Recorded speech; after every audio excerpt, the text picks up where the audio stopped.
Channel open. Welcome back to WeeklyTrek, a proud member of the Tricorder Transmissions podcast network and presented in partnership with TrekCore.com. I am your host, Alex Perry. What's today's date? The date. Today's show was recorded on December 10th, 2022, and is current through the Star Trek Prodigy episode Ghost in the Machine, so beware of spoilers. All right, let's get into the show. Good day, Voyager, and welcome to A Briefing with Neelix. It's a catchy title, isn't it? WeeklyTrek is a regular news show covering the biggest stories from the Star Trek franchise. We are in a new golden age of Star Trek. There are 5 television shows in production, possibly more on the way, and enough merchandise to fill the Bajoran wormhole.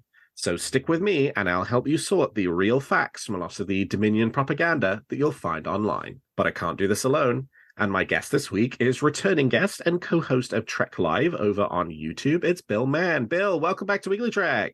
Thanks so much for having me. I'm thrilled to be here. All right, Bill. Well, you know the drill. I want to know something that's got you feeling good about Star Trek at the moment. What's got you moving at Warp 10? So the thing that's got me moving at Warp 10 is probably going to lead pretty smoothly into our first news story today. All right. It's the picture of Worf that just dropped last night from the time we're recording. Yeah. Now that's what a Klingon looks like. That is a Klingon. That is the son of Moog if I ever saw him. It's just awesome. Yeah, I mean, you and I are about the same age, so I'm sure we're feeling the exact same way in the lead up to this third season of Picard. A little old, very nostalgic, but every little tidbit that they drop. And this past week, there's been a couple little things, little articles that have popped that I'm sure we're going to touch on here. It gets me really jazzed for this season, and seeing Worf standing in a pretty traditionally looking transporter room talking to Picard. Yep. Doesn't take much to make me really excited in this whole Star Trek landscape, but that's 10 out of 10 for me as a person who grew up with the Next Generation and is very excited for the lead up to Picard season 3. And it's the aesthetic of the picture. It's the completely recognizable transporter room. It's the House of Martok emblem that's on his sash. Yep. The intriguing new costume design, kind of going into that picture, knowing what we know from the last trailer, that he's kind of embraced the different mentality, seemingly. Just leads to a lot of curiosities and questions that I can't wait to dive into with the new season. Yeah, and the costume, as you say, it's a new costume, right? It's not a costume design that we've seen before, but at the same time, it's so Klingon, right? Yes. Like so late 24th century, now early 25th century, of an era, like a sensible evolution of Klingon fashion from the point that we last saw them through to the point that we're meeting them now. It's terrific. I really, really love it. Most definitely. Yeah, I'm just chomping at the bit for every last little bit of Picard season 3 knowledge and hints leading up to, what is it, February 16th, I think. February 16th. Oh, yes. It's crazy. Can't get here fast enough. Oh, trust me, it sure cannot get here fast enough. Okay, let me tell you what I'm feeling good about Star Trek this week, which is I'm going to switch us over to Strange New Worlds, and I'm going to switch us over to merchandise. And Hero Within, who announced and was selling as a convention exclusive a jacket that's modeled off of the Strange New Worlds away team jacket. It was a convention exclusive at San Diego Comic-Con.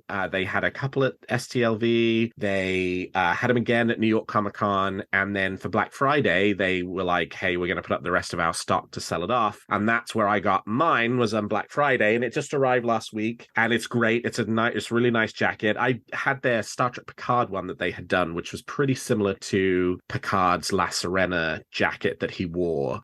But this one is like you could easily pair this one with cosplay, and it would, it would serve you the purpose of like, oh, that's the Strange New Worlds away team jacket. And while it was a convention exclusive, I guess it was so popular that they have now put it up for another round of pre-orders. So if folks missed out on that and are interested in getting one, if you get yourself over to the Hero Within website, you can find that. And I think they have all the sizes available because it's a pre-order now. They're not selling off of limited stock. So yeah, I got it. I like it. It's got the patches on the arms, same as in the show. They're not, the patches aren't the greatest patches in the world. There's somebody on Facebook who sells better version, which you could easily swap out if you're looking for extra costume assume authenticity, but hey, for a jacket, it's pretty nice. So yeah, that's what got me feeling good about Star Trek this week, and it completes my Strange New Worlds ensemble. I have the Strange New Worlds uniform top, which I got from a non-licensed Chinese tailor who shall not be named because nobody fucking sells them. I got my boots from I'm not going to say the name of the designer because I'm going to butcher it. It's Fluvog, something like that. Anyway, I got the boots. I got the pants, also from the unlicensed Chinese designer that shall not be named, and now I have the jacket. So I'm ready for my away team and to head down to the planet's surface. So yeah, that's what's got me feeling good about Star Trek this week. So you'll be all Strange New Worlds out at Mission Seattle 08. Oops. God damn it, Bill. How dare you? How dare you? I was just getting over that.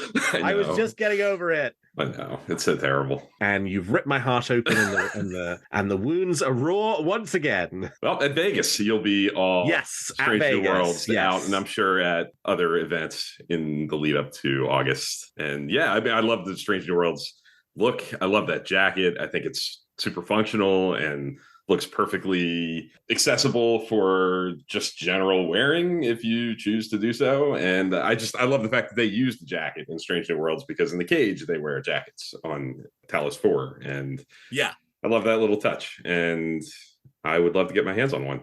Maybe someday. All right. Well, with that, let's turn to the week's top stories. There's a war going on, and I'm a reporter.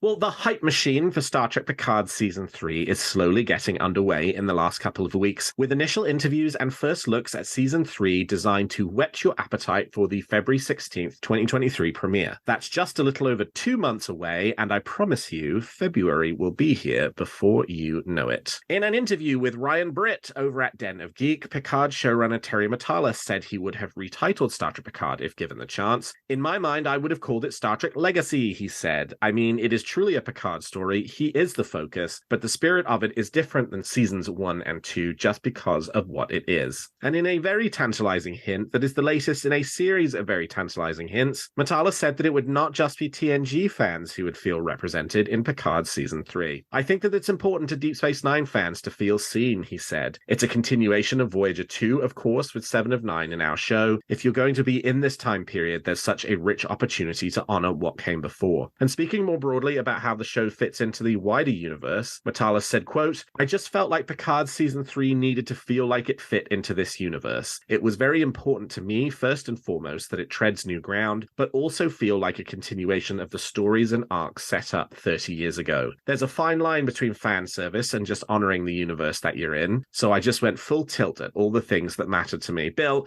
how do Terry Matalas' latest comments about Star Trek Picard Season 3 have you feeling about the upcoming premiere? Unbelievably excited. As somebody who grew up, just like you, in that era of Star Trek, it's very near and dear to my heart. And I am all for seeing a continuation of all of those story threads. There are lots of tantalizing tidbits of things stemming from The Next Generation and Deep Space Nine and Voyager that could all kind of coalesce together, I think, and kind of be picked up and run with. And given 7 of 9's presence on the show and Worf's obvious presence in the show and his connection to Deep Space Nine, 7's obviously to Voyager, in addition to the Next Generation stuff that's obvious as well, it makes sense that they are going to take advantage of all of those things. And I think, considering that there are these 5 shows on at once and that each show has kind of its own lane and can lean into different things, I think there are shows like Prodigy, in some ways like Strange New Worlds, that really require a lot less kind of pre-obtained knowledge of the Star Trek universe to kind of put your shoulder into it and go right in. Lower Decks, I think, really relies on some of that previous continuity and is probably best consumed by somebody who's really familiar. And I think Picard especially, well, really Picard all along, because by its nature, it's a sequel to a character who's been so established and so central. I have no problem with Picard as a series being a little bit less accessible to the layman, given that there are these other products out there. And given it's the last time I'm sure we're going to see Patrick Stewart as Picard, and I'm all for and really excited to embrace its place in the timeline and take advantage of all the opportunities there are to explore the big stories that were in that time the Dominion War, Voyager coming back from the Delta Quadrant, and all these things that we didn't really get to see. The Voyager gets beat up a lot for kind of ending with Voyager returning home and not really getting to see anything. Deep Space Nine ends right at the end of the Dominion War, so we don't really get to see any of the fallout from that either. And for people like us who like to live in this universe and really think about these things, those are really interesting concepts to consider. And I know the novels have done a lot there and expanded on those threads, but I'm really eager to see what Picard can do to kind of push those stories forward and to fill in some gaps with on-screen continuity for what happened after the fallout of all three of those, I guess for lack of a better term, Berman era 90s Star Trek shows that took place in the 24th century. So really exciting to hear everything that Terry Matalas has to say. And I've felt that for quite some time now. Yeah, it really is exciting. I mean, and it, like, you know, in some ways, this is sort of a bit what, like, I think deep down in my heart of hearts, I kind of wanted Star Trek Picard to be from the beginning, right? Like, sure, okay, yep. As much as I am a cultured and well-refined individual who's interested in new storytelling, and for it to explore new ideas and do new things with familiar characters, I'm also ready now, after 20 episodes of what feels like that, to do a bit, to spend a bit of time, you know, with 30 years worth of Star Trek history and have it be led and managed by somebody who loves and seemingly respects that time as much as we do and reveres it as much as we do and sees it as being one complete work like we do, and not, you know, several different works that you can choose to kind of pick and choose from at your leisure. I mean, we don't know yet, obviously, you know, that he is kind of given now several hints around a big Deep Space Nine connection. We know that Worf's role in the season is in some way connected to the fallout of the Dominion War. Is that the entirety of the Deep Space Nine connection within Picard season 3? That doesn't sound like a lot compared to the way that he is talking about it. So my sense is no, that there's more. Yeah. But we don't have a sense at all yet about like what that is. Is it a character? Are they going to go to Deep Space Nine? Are they going to visit some kind of famous location? Is there going to be a Cardassian element or a Bajoran element into this story that they're telling over the course of Star Trek Picard season 3? But like, right, like this sort of what I want, right? There was a scrapped movie from the, I think it was late 90s, early 2000s, where they were going to do an IMAX Star Trek movie, and it was going to be a crossover of like the three, you know, crews from the time. It would have characters from Deep Space Nine, and it would have characters from Voyager, and it would have characters from the Next Generation. And I'm a huge like team up crossover, you know, sort of like fanboy. And so of course that was right up my alley. And that's not to say that that's what Star Trek Picard season 3 is, because we know it's got the Next Generation crew and we don't know about anybody else being it. But I think just that sort of sense of leaning into and not shying away from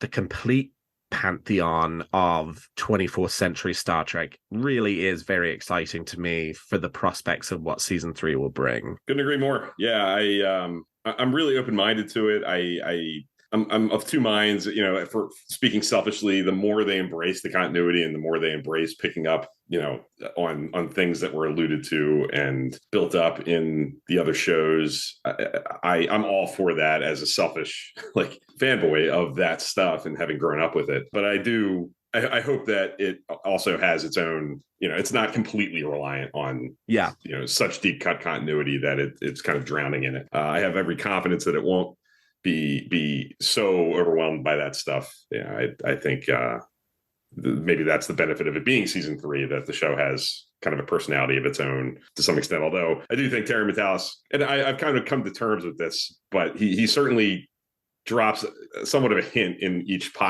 interview I've seen him give that, you know, this is a very different season. Like you can kind of cut off seasons 1 and 2 if you choose to. And I've kind of come to terms with looking at Star Trek Picard not so much as a Discovery, Strange New Worlds, traditional kind of show that just is a continuation of itself, but as like 3 giant novels written by individual authors taking on like the end of Picard's life, basically. And right.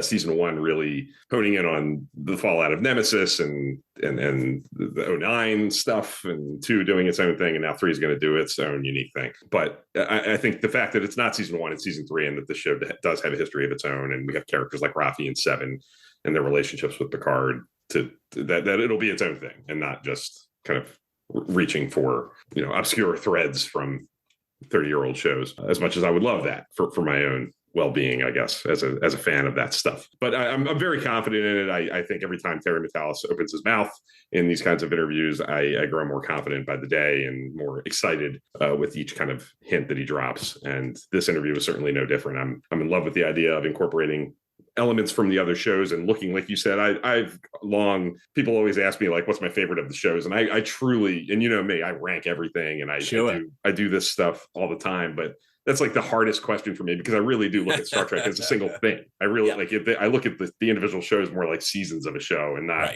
their own things. I know they're not, and that's kind of a crazy thing to do, but I have a hard time picking from them as for a favorite, or kind of honing in on one of the shows. So I'm eager to see what they can do with such a well-developed, and especially among those 3 24th century shows, they really are unbelievably cohesive and fit together so nicely and cleanly tease up a lot of things that could easily be picked up and run with. And do you have a thought for yourself of like, okay, let's say this pans out and there's some big Deep Space Nine element that exists within season 3 of Star Trek Picard. Do you have a sense of what you think you might want that to be? Is it a character? Is it a visit to the station? Like, what excites you within that realm? I don't know. I think didn't he say something along the lines of something to do with the Amanda Plummer character is kind of rising out of the ashes of the Dominion War in some capacity somehow.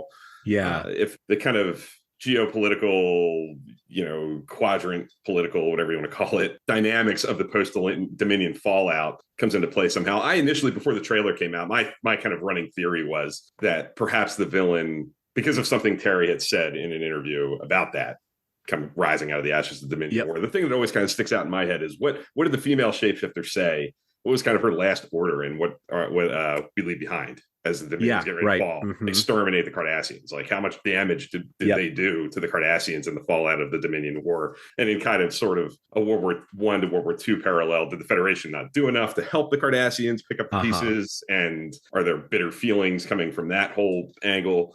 I think the new trailer, with it not being like a Cardassian angry, adversary that's mad at the Federation for that, not being the reveal, I've kind of left that behind. But that kind of was my own theory previously. Right now, if I had to take a shot at it, I think Raffi is working in some sort of underground, seedy part of the Federation, correct?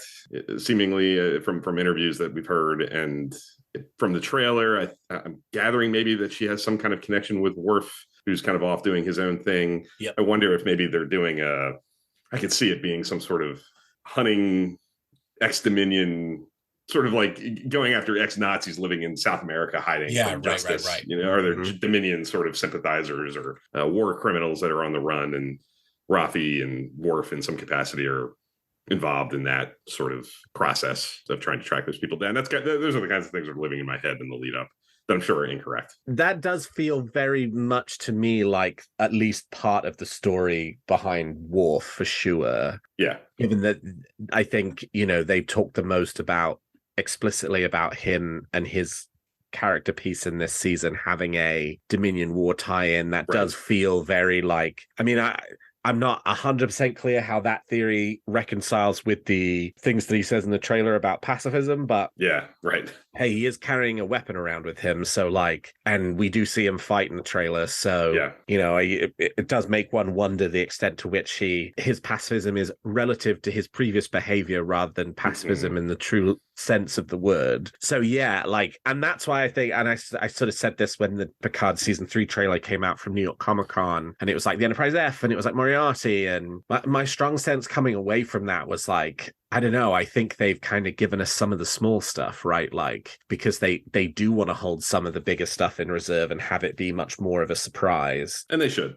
Which they absolutely should. And so, my sense of it at this present moment in time is that the Enterprise F and Moriarty are like when you look back over the season, those are the things you're not gonna think of first, type thing, in terms of the big stuff that you wanted to see that you ended up seeing as part of the season, which is super, super exciting. That, you know, there's this potential for some really, really cool stuff that we just don't have any sense of right now. Yeah, and I've going along with the Moriarty thing, I know I feel like it's been confirmed over the course of other interviews that Moriarty just appears once in one episode. Yes. And that I think in this very interview, somewhere along the way in there, Terry Matalas alludes to the episodes having an individual identity, like they're not so serialized that the episodes don't have like a distinctive voice. And as I'm sure we've talked about this over the years in other capacities, but I love that. I want my Star Trek to have some element of episodic to them, just to because I guess growing up with it and having such an instant recall from watching it so often, like what each episode is, and I want the episodes to have that for my own benefit, I guess, selfishly. But that gives me a lot of excitement too, that it has enough agency and looseness with the narrative to be able to bounce around and do some different things. And I think all of the shows, to be fair, episodic emphasis or serialized emphasis, have really done a nice job, generally speaking, with doing that. And I'm really grateful to hear that this season, if they're diverting enough and having enough of a looseness to be able to introduce Moriarty for an episode in this serialized kind of structure, that is intriguing to me, is on that level. Well, the Star Trek franchise has scored its first Critics' Choice Award nomination, with Star Trek Lower Decks receiving a nomination in this year's category for Best Animated Series. Lower Decks was nominated alongside Bluey, Bob's Burgers, Gennady Tartakovsky's Primal, Harley Quinn, and Undone. The Star Trek franchise has not received a nomination before in the Critics' Choice Television Awards, which started in 2011, though the 3 Kelvin Timeline movies all received nominations in certain categories in the Critics' Choice Movie Awards in the years those movies came out. The Critics' Choice nomination for Lower Decks joins its Hugo and Saturn Award nominations. Lower Decks has already been renewed for a 4th season and will be back on Paramount Plus next year. Bill, what were your thoughts on Lower Decks Season 3? I really enjoyed Lower Decks Season 3. By the numbers, as you know, I kind of grade episodes and I do like GPAs and stuff like that. I'm one with our friend Jim Morehouse over at Trek Ranks with being not a fan at all of a mathematically perfect redemption, which kind of artificially drags down that like final average number. But I think Season 3 was a really nice season of Star Trek. I think there are some real highlights. And kind of generally speaking, I just love to see any of the Star Trek shows recognized by such a kind of a mainstream critics organization, awards body, having a prestigious nomination like the best of its sort of show, whether it's comedy or drama or animated, going, you know, being in a category with Bob's Burgers, which is a long running and pretty critically successful show. I know Bluey's got a big following too, as like a family friendly animated series that's been on for a long time. To me, that's a big feather in the cap of that show to garner a nomination like that. I think it's well deserved. I love Lower Decks. I think you have really hammered this over the last season while the episodes are kind of rolling out. And I completely echo the sentiment that the way Lower Decks kind of matured into emphasizing referencing itself. Yeah. Much more than needing to reference things from the previous shows, I think was a real step forward for the show, and really embodied like an enhanced confidence, and felt like it gave the show just, it reminded me that, you know, it's been on for 3 years now and there's a lot of episodes and a lot of story and a lot of things that it can build on itself. And I think that was a nice move for the series to make in its development. But I think it's a really strong season. I think the Crisis Point sequel is excellent. Reflections is excellent. Star Trek. But yeah. Well, what do you think of the season overall? I'm sure you've commented many times, but for my own curiosity, sitting here talking, I liked it a lot. I didn't quite like it as much as season 2, but I liked it more than season 1. I think it kind of sits in the middle just in terms of the hit to miss ratio. Right. Just because Same. season 2 for me landed 9 out of 10 episodes 100%. Season 3 landed like 7 episodes 100%, right? So like that's not saying that it's like way worse or that's a problem. It's just been like season 2 had the best episode of the show so far, and it, as I say, there was only one episode that I was just a bit like, meh, and then, you know, I don't know, like this episode was okay. It wasn't bad, it was just okay. Whereas season 3 had 2 or 3 just okay episodes. I did not hate a mathematically perfect redemption the way that you and Jim do. But like, you know, for that one, I think I said back when it came out, right, this is going to be an either you love it or you hate it kind of episode. It's going to be somewhere near the top of your list, or it's going to be all the way at the bottom of your list. And like, and I think I even said too that like nobody's wrong. No. To pick one or the other. Right. I think the coolest thing about this Critics' Choice Award nomination for Lower Decks, though, was kind of what you were talking about, which was this piece around, you know, Lower Decks sort of concept is one that it's not that it can't stand alone without the rest of the Star Trek franchise. Obviously it can, and it does. It's just that your appreciation of it is so much more kind of profound if you do have that familiarity with the rest of the franchise. And it's funny, you know, anything that's like that, right, where there is this sort of sense that there are two ways to access it: the surface level, at which you're going to get one level of enjoyment, and then I've watched 830 other episodes of Star Trek, and you're going to get that second layer of enjoyment. It's like a show like that feels like it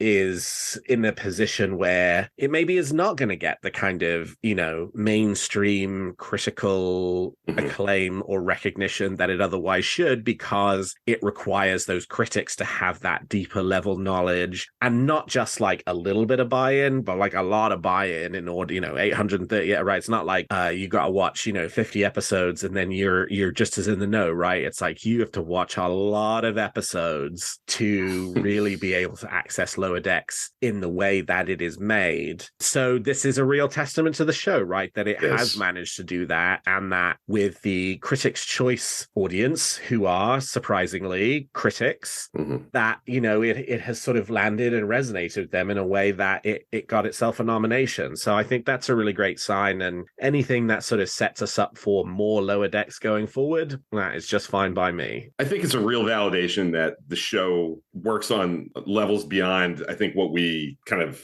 see it for, I guess. Like, I often wonder, you know, somebody who's seen all the episodes once, some of these jokes would go over the head of, you know, even if you're just kind of a passive fan that watches all of it and enjoys it, but doesn't go back and rewatch all the time. Is somebody who saw the Hunted 2 or 3 times over the last 30 years going to recognize Roga Danar's name, let alone like how it fits into the, like, I don't know. When they make that joke, I don't know how it lands, but I think it's a validation that the thing that I really do, and I really think about Lower Decks, like the most about the show, the character arcs for Mariner and Captain Freeman and their relationship and how that grows over time, and Boimler's kind of self-awareness and his career path, and the Tendi Rutherford friendship, and those things really work on their own level, and you don't need all of the jokes to land to appreciate the basic storytelling that's really good about Lower Decks. And I definitely think, because the critics that are voting for that are not in large part people like us who the way that you and I do. And, you know, along the same lines of what you were saying, if there is a season that like really exemplifies that, it's 3, not 2 and not 1, right? In the sense that 1 and 2, many of the episodes, your enjoyment of them is based off of your enjoyment of other episodes from other shows. For season 3, a lot of your enjoyment now is, yes, there's still all those references to other Star Trek shows, but a lot of your enjoyment is based off of references to Lower Decks itself, right? Like if you've seen season 1 and 2, you get the jokes in season 3 so much more deeply than you do if you just jumped in and watched season 3. And like, of course, that's any show, but like Lower Decks didn't have to do that, right? It could have just stayed in the, well, we're just going to spend our time referring to other people and not back to ourselves. And, you know, for them to have decided, actually, we are going to become very self-referential in a way that we are referential and spoofy and lovey for the rest of the shows in the franchise is, again, a confident sign from the show. And I think part of what will kind of set it up for long-term success versus like, okay, we're seeing our sort of 7th movie spoof, right? Like, you know, the first time and the second time it's amazing, but then what about the 3rd and the 4th and the 5th and the 6th and the 7th after that? So yeah, I think this is really encouraging for the show as a whole. Couldn't agree more. Well, Star Trek Wines have officially expanded their line of Star Trek themed alcoholic beverages to include spirits, and released the first new product in their line with the iconic Romulan Ale. Are you more of a spirits drinker than a wine drinker? Well, then forget forget StarTrekWines.com and head on over to StarTrekSpirits.com, where you can pick up Romulan Ale presented in a gorgeous recreation of the bottle that Dr. McCoy gifted to Admiral Kirk in Star Trek II, The Wrath of Khan. Beware Romulans bearing gifts. The theme of the drink is blue, but the spirits vary by your choice. You can pick up Romulan Ale either as neither of these are ale, but yes, you can get a blue vodka or a blue rye whiskey, which is, quote, a mash bill of 95% rye and 5% malted barley, giving a sweetness and flavor complexity after aging newly charred white oak barrels, which to me would just taste like whiskey because all whiskey just tastes like whiskey to me. The Romulan Ale vodka is on sale for $75 per bottle, while the Romulan Ale whiskey is $85 per bottle, and both are shipping now from StarTrekSpirits.com. So if you haven't sorted out your Christmas drinks menu yet, I think you just did. Bill, does the latest release from Star Trek Spirits catch your eye? It does, for the bottles themselves more than yes. the spirits inside, I'm sure. But I am a fan of vodka, and I probably would like the Romulan Ale vodka. I'm not a whiskey connoisseur. My Trek Life partner Daniel very much is, so he would be the expert on the Romulan Ale rye whiskey more so than myself. But I would gladly, happily accept both as gifts just to have on my on a shelf and keep as a collector's item. And I would certainly try the vodka. No doubt about it. And I'm not, and one of my failings as a Star Trek fan is that I don't tend to buy a ton of merchandise. I'm pretty selective, but the Romulan Ale vodka bottle is something that I would definitely consider grabbing for the, I think it's right now listed at $75. I'm looking at it. And it's a fair price, and it's something that would sit on my shelf for a long time. So that might happen. Yeah, I was lucky enough to get my hands on both the vodka and the whiskey. I have since given away the vodka to somebody who will appreciate it much more than I will as a vodka drinker. Sure. I'm not really a spirits person. I'm shamefully, I am leaning into my rapid advance into middle age by becoming a wine guy. So yeah, the Star Trek wines are more up my alley at the moment than the Star Trek spirits. My spirits days are in the past.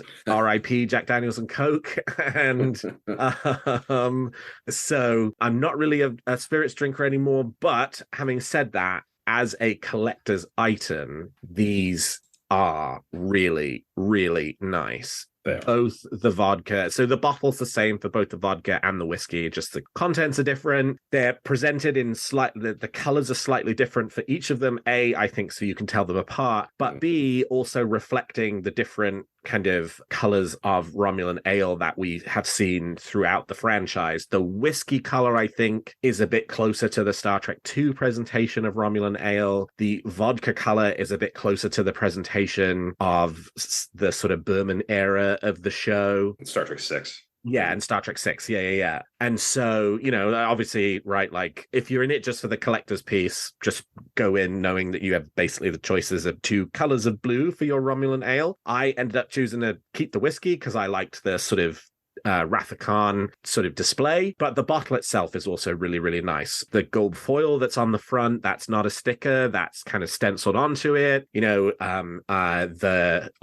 Obviously, you have to have the legal label on any alcohol, that's on the back. It's very discreet, and it is a really nice, solid piece of glass. And on my shelf right now, I have a Chateau Picard. I've drunk a bunch of Chateau Picard, but I won, and it's sitting on the shelf, and I'm going to put the Romulan Ale bottle there too, just because it's a fabulous piece to look at. Yeah. And I think, I'm waiting for reports back from my friend the vodka drinker, and I guess we'll wait for Dan's opinion on the whiskey. But if the wine is anything to go by, the wine is actually good, right? Like, this is not kind of like Star Trek themed bottom of the barrel, we have to get rid of this, therefore we'll slap a Star Trek label on it and upcharge it and sell it off, right? Exactly. The previous Romulan Ale, the Star Trek The Experience version, which was a beer, was garbage according to people who've tried it. Just the absolute worst thing you ever tasted in your life, and you weren't, you didn't want more than one of them,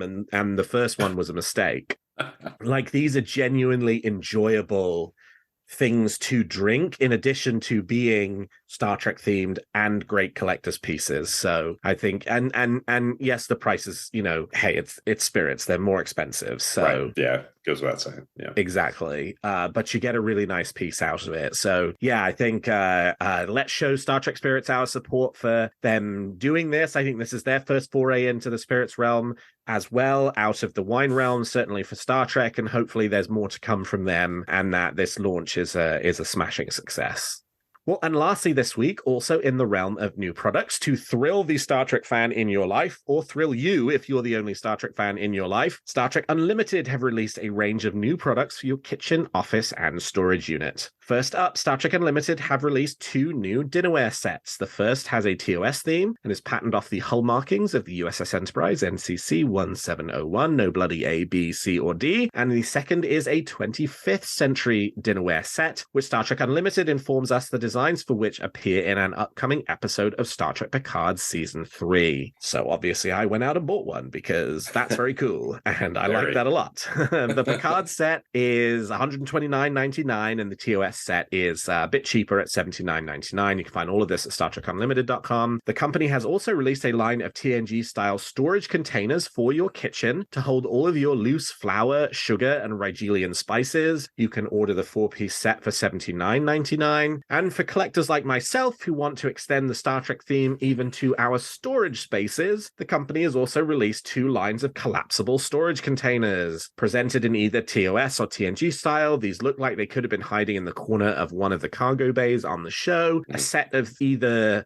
the TNG or the TOS style storage boxes, you get 3 of them, is $49.99. This is your sort of bigger kind of box shaped box that you, right, like where there's previous storage containers were kitchen ones for like kitchen stuff. These are storage containers for your books, collectibles, the growing pile of Star Trek The Experience plushies that are sitting on the floor right next to me, which I recently discovered there was an Andorian Tran one that they did that I picked up, which is very cool. Anyway, cool. They're all going into the Star Trek Limited TNG storage boxes so that I have somewhere to put them in this room. There's a Horgon lamp. It's a lamp on top of a Horgon. That's $89.99. And lastly, my favorite of the pieces, because it's the one that like has no functional practical value whatsoever, but is really, really, really cool, is a Vasquez Rocks garden sculpture. Yeah. Yes, the famous shape of Vasquez Rocks that has appeared in numerous Star Trek episodes, most famously the original series episode Arena, but like a bunch of TOS episodes, a bunch of the Berman era,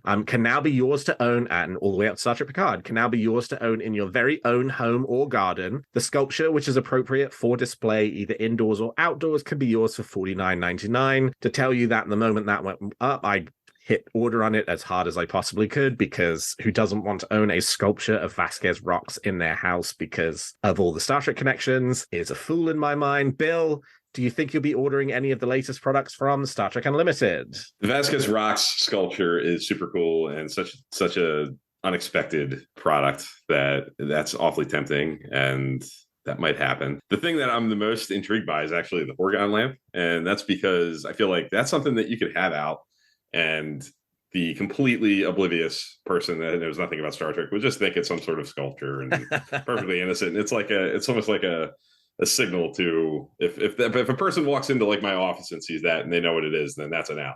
Like that's a person that really knows. Yes. So that I like that it can kind of blend into like normal decor, but the true fan who's really knowledgeable and has seen the stuff like many times would spot that in a second. And so that's something that I think is really cool. I like the Trek Unlimited line. I think it's innovative stuff, different stuff. And it seems to be, I don't own any of it, shamefully. Like I said, I'm not somebody who tends to buy a lot of the merchandise stuff. I'm envious of folks like you who have unbelievable collections, and it makes me jealous and envious and wish I had different life choices. But it all looks really high quality and really cool, and I wish I could get all of it, to be honest with you. Yes, apparently my brain's only working at half speed today because of course the Horgon lamp, right next to your bed, is is a sign that you're interested in Jamaharan. Yes. And like, what a perfect way I know.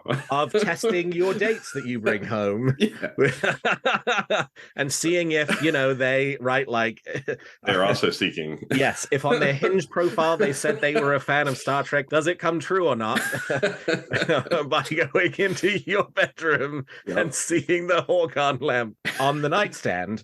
And hey, I mean, it certainly is a way of communicating to the Star Trek fan in your life your intentions of what you use your bedroom for. And that's where we will pull that one to a close. Funny. But yes, I've got the storage containers sitting right next to me. I've just got to build them, put some of the stuff that's creeping onto the floor in this room away. And I ordered the kitchen storage containers because, like, I just think that's so cool. It's so cool, yeah. And the Vasquez Rocks sculpture, which already shipped. They shipped this stuff really, really fast. I ordered the Vasquez Rocks yesterday, and it shipped the same day, which was super, super cool. Wow, okay. Awesome. All right. Well, we talked about the facts, and now let's speculate on what's going to happen in the future of Star Trek. You make some very good points, Captain. But it's still all speculation and theory. So each week, my guest and I give you a wish or theory we're nurturing about any of the shows or the future of the franchise. So, Bill, let's hear your theory or wish for this week. Mine's definitely a wish. All right, go for it. Kind of off the beaten path of my running rewatch of right now. I just watched Justice to kind of give you an insight on where I am. I'm in the throes of early TNG. But I'm getting ready for the end of 2022 where we've had these 51 new episodes of Star Trek. And as I'm one to do, I'm trying to rank and pick my favorites and top 10 lists and things like that. So I'm rewatching a lot of the 2022 episodes kind of on the side. And when I watch Strange New Worlds, it really occurs to me that I would love to listen to that music. And yes. I'm God, wouldn't we all? I know. What is going on with that? Why is it so slow? So some of them are really fast. Like I love the Prodigy releases tracks sometimes timely, sometimes not so much. And I feel like in the past we've had seasons like End and we've gotten the soundtrack pretty quickly, and now this time not so much. Star Trek Picard season 2 soundtrack was released the week before the season finale. Yeah. So I would love to get my hands on the Strange New Worlds score for season 1. That's something that really stands out to me when I watch that show. Episodes, the Quality of Mercy, which is no shocking reveal. My favorite episode of 2022, bar none, by far. Has some amazing score, and there are pieces along that entire season that are really great. And I think Nami Melamad is an incredible addition to the Star Trek behind the scenes legendary group of folks. The work she does on Prodigy and Strange New Worlds is just absolutely excellent. And I can't wait to get my hands. So my hope is that maybe a Christmas present from the powers that be might be a drop of that before the end of the year. That would make me very happy going into the new year to have that in hand. Yeah, I really want that too, right? Like, Strange New Worlds is the favorite Star Trek show for most people in 2022. Yeah. And it's the only one we don't have the soundtrack release for. How bizarre. I get it. And it's not like the music was not part of the thing that people really liked about that show, right? Like, the music's great in season 1. It's probably some of the best Star Trek music we've gotten since Star Trek came back in 2017, in my opinion. Agreed. I think Nami Melamad's more talented at doing Star Trek scores than Jeff Russo, and Jeff Russo's excellent at doing it. And I want that score.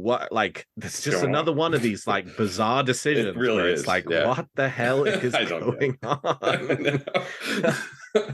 Like, the way they should do it is the way that Disney Plus does it, right? Which is those releases, it's right away. You get the release, either normally on like the drop day for the season finale on Disney Plus, the Friday of that week, you'll get the soundtrack. Or if it's split into multiple volumes, which they do for like they split Andor into 3 volumes, and they split some of the MCU shows into 2, you'll get like one halfway through the season, and then you get the second at the end of the season. And it's like, it shouldn't be this hard. It shouldn't. No. To coordinate doing this. And they try with Prodigy. I feel like, I think it was after I haven't looked in like the last maybe week and a half, so I don't know if this is not true anymore, but they released the score for Asylum and Let Sleeping Borg Lie, like right after Let Sleeping Borg Lie dropped. And I looked for the couple weeks after 3 and 4 is up now. 3 and 4 are there? Okay, yeah. Cool. So they're doing better there, but that kind of goes to show, and I never know like how Prodigy might be affected differently by the Nickelodeon kind of association and what kinds of licensing things fall under that production that might not be true of the other shows. But I feel like that goes to show that it's certainly possible to do that. And as a community, I think we would eat that up to have episode scores drop. Maybe not once a week, not along with every single one, but maybe in bunches every 2-3 episodes, I think would be a big success while those episodes are fresh and people are excited about them. Well, since we're moaning about licensees, I'll continue the theme. Please do. This is less of moaning about licensees, more of just like, I would like to find out what comes next, which is obviously we had the Eagle Moss bankruptcy that took place earlier this year. The company went out of business. No more Star Trek ship models. I guess there are sort of rumors that some of the stuff that Ben Robinson had told us in the interview that we did with him, that, he sort of said there was some stuff that was produced that was sort of sitting in a warehouse. I expect it to be released before the end of this year. I think we're starting to see some of that, like, get closer to market. Like, I've seen on eBay a couple of, like, caretaker arrays, which were never sold, Stargazer XLs, which were never sold, the TNG Stargazer, not the Star Trek Picard Stargazer. And so, there seems like there's a couple more models that Eagle Moss produced before the bankruptcy that, were sitting in the factory warehouse, but had not been put on a ship to go to distributors to then get sold out. But, like, that does not say anything about us getting a USS Protostar model, a USS Stargazer model, some of the ships from Strange New Worlds, of getting the USS Dauntless. I love the Prodigy USS Dauntless. I would love to have a model of that. We don't have, no plans and no way to get a USS Titan A or an Enterprise F or the list goes on and on and on of some of the kind of really cool ship designs we've seen so far this year. And we're not going to get new ones because the company that had the license went out of business, and it doesn't seem like there are alternative arrangements for that to continue at this point. Now, it all takes time, and it's only been I think actually it might have even been like 5-6 months at this point since that happened. But it's just like, I don't know, I would like some confidence that there is more to come in the Star Trek ship space, whether it's sort of along the same lines as the Eagle Moss ships we got, or if it's somebody else doing it in a completely different way. It just would be nice to, right, like, we have had Star Trek ships as part of the merchandise line for, well, it's 55 years, but certainly for the last 10 years in a really kind of high quality, consistent out there sort of way, and it sucks that that's not the case anymore. And so I would like for somebody to have the smarts and wherewithal to move some version of that line forward, at least for like the big ships, right? The big new ships that we really like because they're really cool. Yeah, agreed. It's really, the whole Eagle Moss thing is a sad state it's of really sad. It's a shame. Do you have a theory or a wish for Discovery, Picard, Strange New Worlds, Lower Decks, or Prodigy that you'd like to share? Tweet them to me at WeeklyTrek or email them to me at weeklytrek@thetricordertransmissions.com, and I might feature your theory in a future episode. Well, that's all the time we've got for this episode of Weekly Trek. Thank you so much to my guest, Bill Mann, for joining me today. Bill, how can people contact you if they want to continue the conversation? So the easiest way to find me is on Twitter, while Twitter is a thing. And it seems like maybe things have stabilized a little bit. So hopefully for at least the foreseeable future. Fingers crossed. TrekFan4387. You can see me kind of logging my rewatch. I'm back to kind of sharing quick snippet, one tweet reviews of the episodes, and I still do rankings and things like that.